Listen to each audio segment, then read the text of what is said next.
Joining us now is Vermont Senator Bernie Sanders. He's in Burlington. Senator Sanders, I want to start with this week's shooting. And talking to Senator Rubio, he said, obviously, this was the man who did the shooting is responsible for his own actions. But in the wake of that, in this conversation about what leads to the heated political atmosphere, Senator Rubio pointed out, he said that when people try to stop free speech, stop people from talking, it creates pressure in the system that might cause people to act out. What do you think of that theory? I think he's right. Look, freedom of speech, the right to dissent, the right to protest, that is what America is about. And politically, every leader in this country and every American has got to stand up against any form of violence. That is unacceptable. And I certainly hope and pray that Representative Scalise has a full recovery from the tragedy that took place this week. There's been a lot of protests on campuses when people come to speak. People have protested and said they shouldn't be allowed to speak. Where do you come down on that in the context of this pressure on free speech? I think people have a right to speak.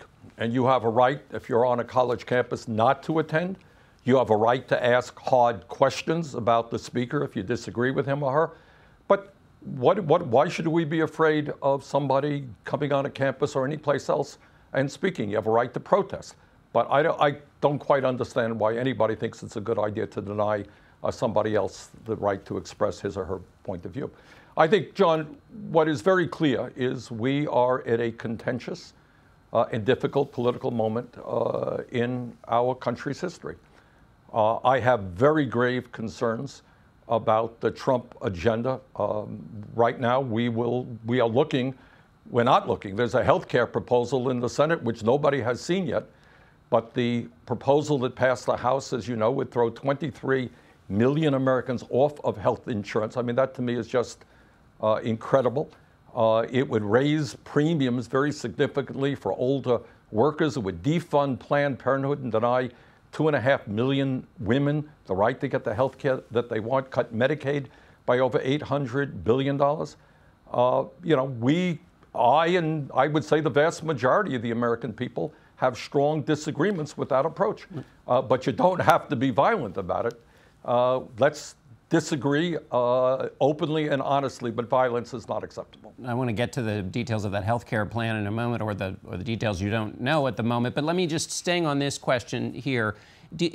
Is anything going to change in the wake of this in Washington, at least in the way lawmakers deal with each other? And is there something that should change?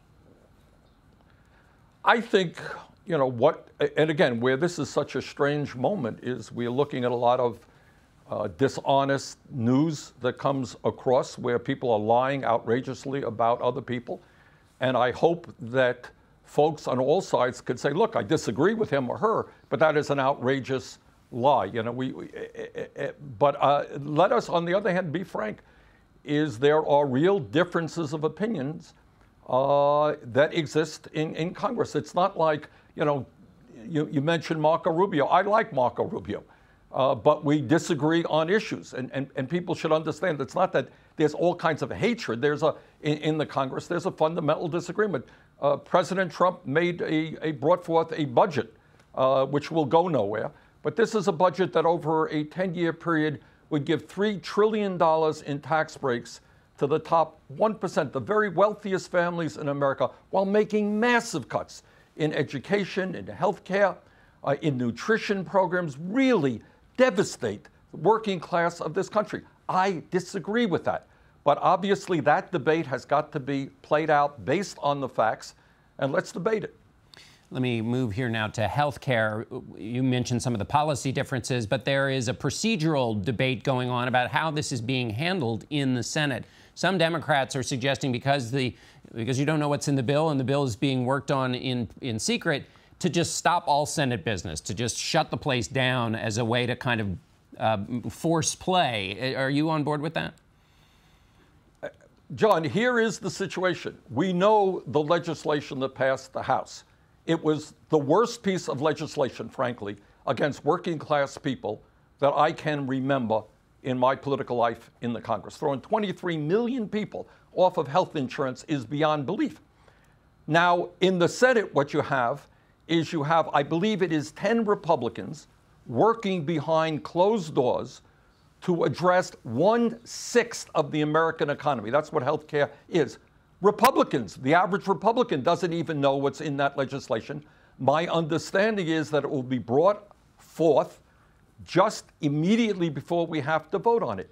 This is completely unacceptable.